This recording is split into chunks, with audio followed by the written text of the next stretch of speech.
Maka hiduplah seorang pemuda yang tinggal di kota Makassar, bernama Zainuddin. Usianya kira-kira 19 tahun. Dia tinggal di kota ini bersama Mak Basi, salah satu sanak saudaranya. Mengapa ia bisa tinggal bersama Mak Basi, bukan kedua orang tuanya? Ketika masih kecil, ia sudah ditinggal mati oleh kedua orang tuanya.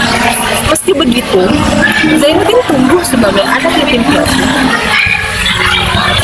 Namun tak membuatnya menjadi seorang laki-laki yang terbaik. Sore itu, Zainuddin mendapati dirinya merasakan kerinduan yang amat sangat saat melihat foto kedua orang tuanya. Ia hanya termenung di ruang keluarga, menatap foto itu lekat.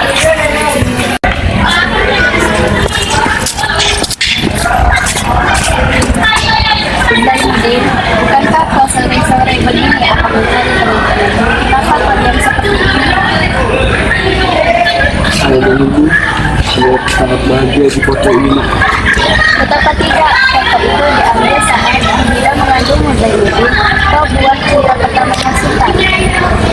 Kenapa mereka pergi ke tempat itu? Kita tidak tahu kehendak Tuhan. Ceritakan kisah tentang mereka, Mak. Mungkin dengan mendengarnya, aku bisa mengobati kerinduan. Ayahmu mengalami masa-masa kerasnya Zainuddin. Setelah melahirkan Zainuddin, tak berapa lama kemudian Habibah mengalami sakit keras. Ia terbaring lemah di atas ranjang selama berhari-hari, hingga mengembuskan nafas terakhir di samping suaminya. Ingatlah Sultan betapa tampannya anak kita. Tentu saja wahai istriku, dia mewarisi ketampanan dari ayahnya. Ya, kau benar Sultan. Tentu saja istriku, dia akan mewarisi ketampanan. Tapi kalau bukan karena di rumahnya cantik, mungkin anak kita nggak setampan gitu. Ah, sudahlah. Kau memang paling jago untuk urusan dari peraih Sultan. Perayaanku hanya untukmu, Habibah. Basir mana Udin Basir? Dia ada di namanya. Bisa tolong ambilkan Udin Basir sebentar Habibah.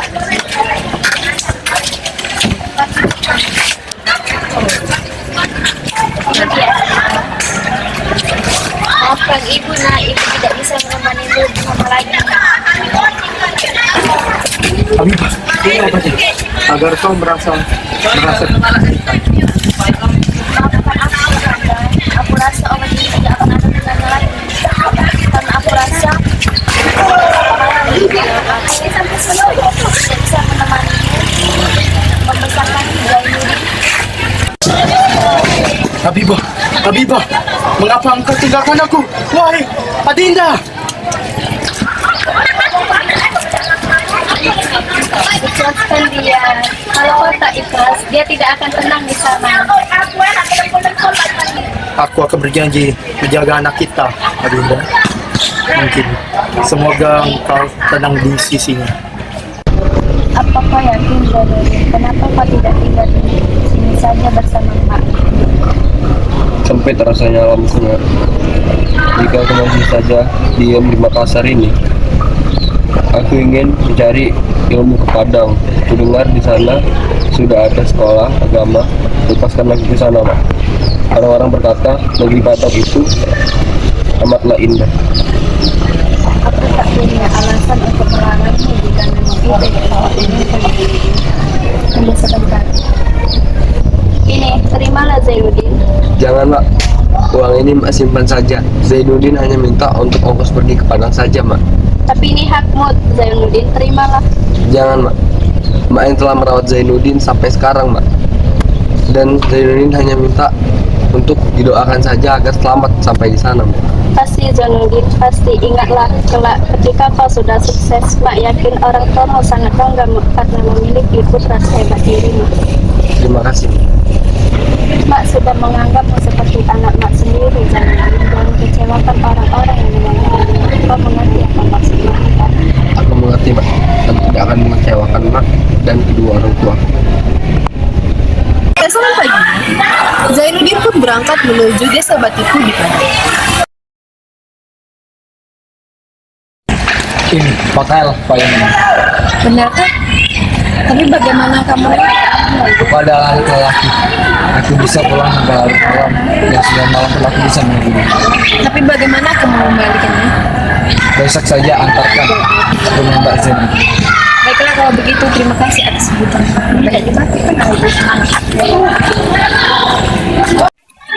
Zainuddin akhirnya mengetahui bahwa gadis tersebut bernama Hayati, seorang kembang desa yang terkenal karena parasnya yang begitu alok. Terlebih lagi, ia keturunan terhormat dari desa Batipu. Beruntung nasib Zainuddin karena permohonannya terkabul. Ia bertemu lagi dengan gadis cantik yang telah memikat hati. Aku ingin mengembalikan payung ini kepadamu. Terima kasih pertolongannya. Tidak usah seperti itu. Aku hanya melakukan apa yang orang lain biasa lakukan. Bagaimana bisa aku seorang laki-laki membiarkan kau seorang perempuan cemas menegur rendah hidupmu?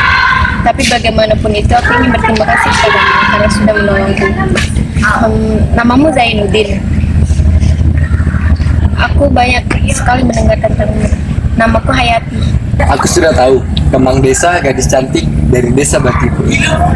Orang sering berlebihan bicara tentangku. Kalau begitu aku pulang dulu. Tunggu Hayati, ini ada surat untukmu. Aku harap kau menerimanya. Aku tidak mengharapkan balasan, tapi aku hanya ingin kau membacanya. Baiklah kalau gitu, aku pulang dulu ya. Hayati pun pulang dengan rasa penasaran yang menyelimuti hati. Penasaran dengan apa isi surat yang ditulis Zainuddin untuknya. Setibanya di rumah, Hayati masuk ke kamarnya dan membaca surat dari Zainuddin. Hari-hari selanjutnya, Hayati dan Zainuddin pun sering ketemu dan berbalas surat. Dari situlah asal mulanya mereka saling menjatuh cinta. Namun, kedekatan Zainuddin dengan Hayati telah menjadi desas-desus di desa Batipu. Banyak orang yang membicarakan kedekatan mereka, dan banyak pula yang mencela karena Zainuddin tidak bersyukur, dianggap tidak pantas berhubungan dengan Hayati. Kabar mengenai hubungan Hayati dan Zainuddin pun terdengar sampai ke telinga Mak Datuk, saudara ibu Hayati yang telah mengurus Hayati dari kecil sejak ibunya meninggal. Maka, pada suatu hari Mak Datuk pergi untuk menemui Zainuddin. Zainuddin, aku mendengar mengenai desas-desus hubungan kamu dengan Hayati banyak membicarakan negatif. Kenapa kamu mendekati Hayati padahal dia adalah orang bersuku terhormat? Tapi kami saling mencintai. Kenapa kau bicara sehingga membawa aku? Karena dia adalah orang yang bersuku sangat dihormati. Bahkan kalau kamu mendekatinya bisa membawa stigma negatif bagi masyarakat Minangkabau. Tapi itu tentu saja engkau merenggut dan sembuh. Apa yang mohon putuslah dengan Hayati. Aku mohon untuk kebaikan Minangkabau semuanya. Tidak mungkin. Hati laki-laki lah yang bisa. Perempuan bisa bertahan lebih lama. Aku mohon tinggalkan desa ini. Aku mohon sekali, wahai Zainuddin.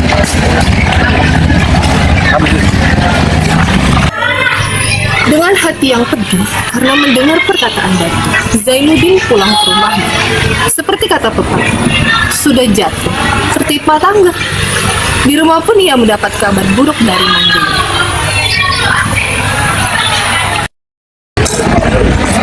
Zainuddin sudah pulang rupanya kamu. Iya Mandi, ada apa? Sebaiknya kau pergi dari sini, Zainuddin. Pergilah dari desa Batipu ini. Pembicaraan orang tentangmu semakin tidak mengenakan. Pergilah ke desa Padang Panjang.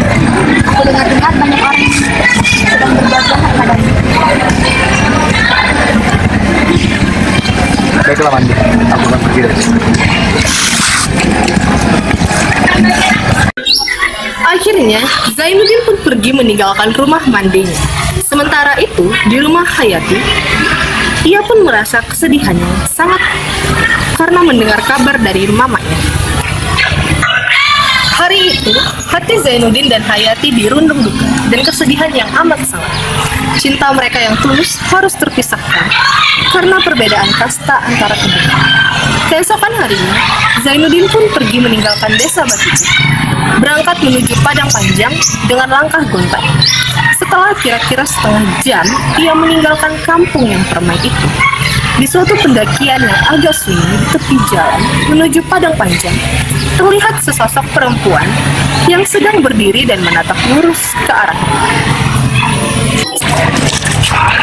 Hayati, apa yang kamu menunggu aku di sini?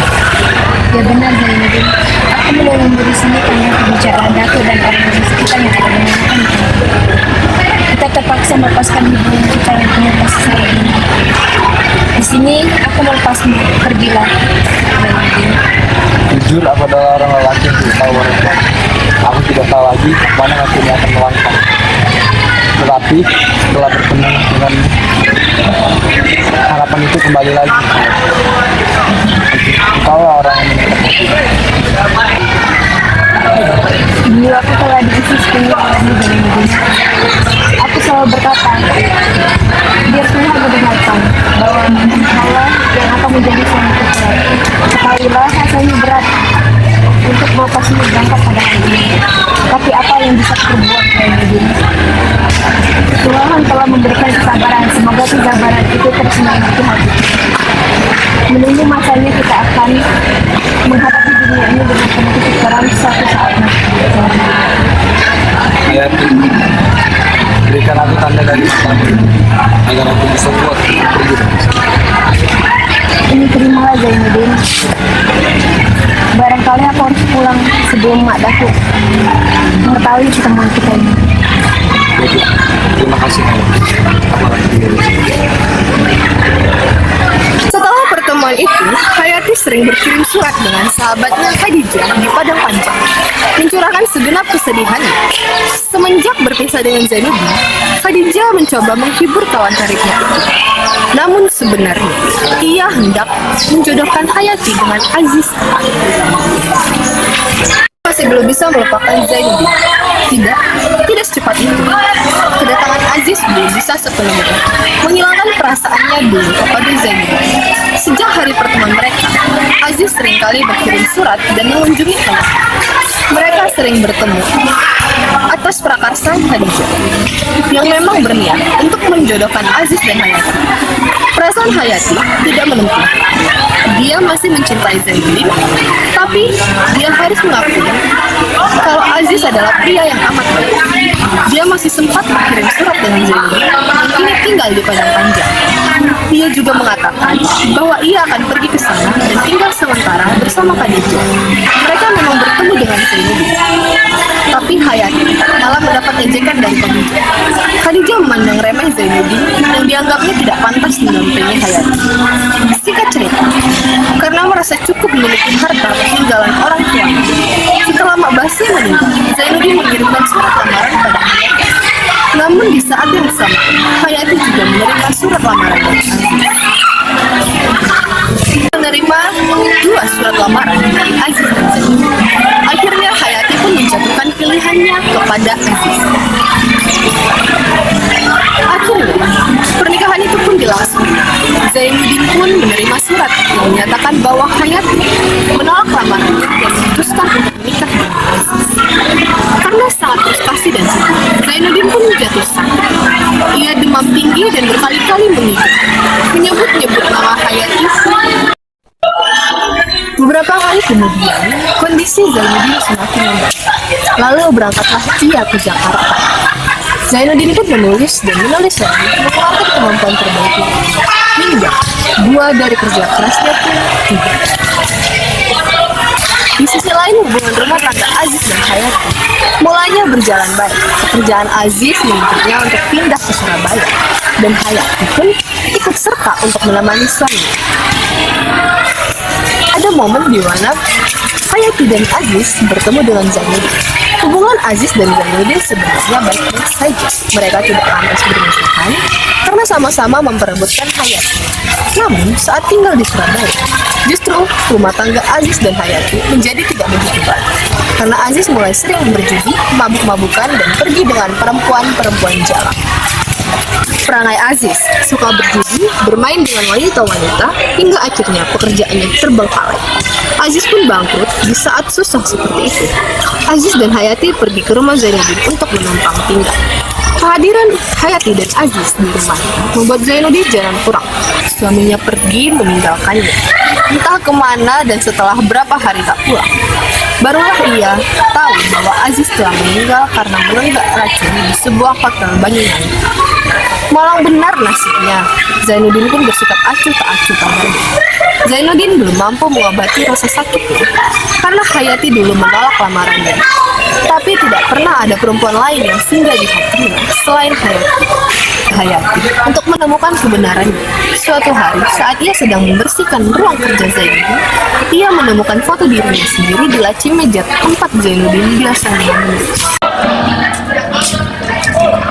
Hayati, terima kasih karena telah membersihkan kamarku. Tapi mengapa kamu buka laci? Zainuddin, aku ingin kau jujur sekarang. Apa kamu masih mencintai? Jawab Zainuddin, kenapa kau malah diam saja? Apakah ini masih ada artinya? Kau menolakku, kau ingkari dan kita, kau menikah dengan aku. Aku masih mencintaimu Zainuddin. Sekarang orang pasar kepadamu saja. Aku ingin tinggal bersamamu Zainuddin. Kau telah mengkhianatiku. Sekarang semua sudah terlambat, nasi telah menjadi bubur.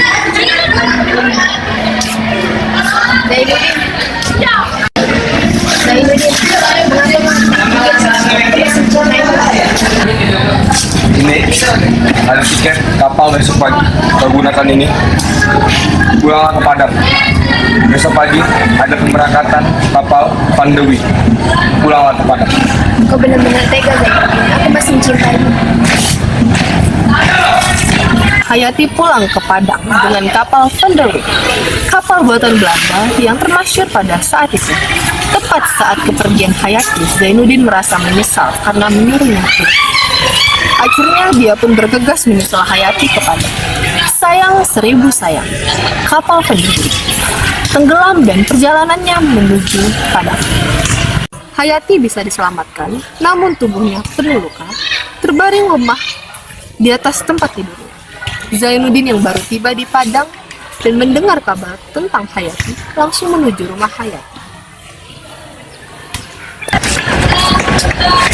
Hayati, maafkan atas semua sifat sembunyi kepadamu Hayati. Aku sangat menyesal. Kau bisa merasakan itu Hayati. Dari dulu aku selalu mencintaimu Hayati. Tapi aku terlalu besar, aku tidak bisa lagi bertahan. Hayati. Warga kampung berduka kehilangan anak gadis terbaik mereka. Kepergian gadis itu bagai menghancurkan pertahanan diri seorang Zainuddin. Ia hancur, binasa. Tidak ada kata-kata yang bisa menggambarkan kehancuran dan kepedihan itu. Tak lama berselang, Zainuddin pun jatuh sakit. Sesuai isi surat wasiatnya, ia dimakamkan di sebelah pusaran Hayati.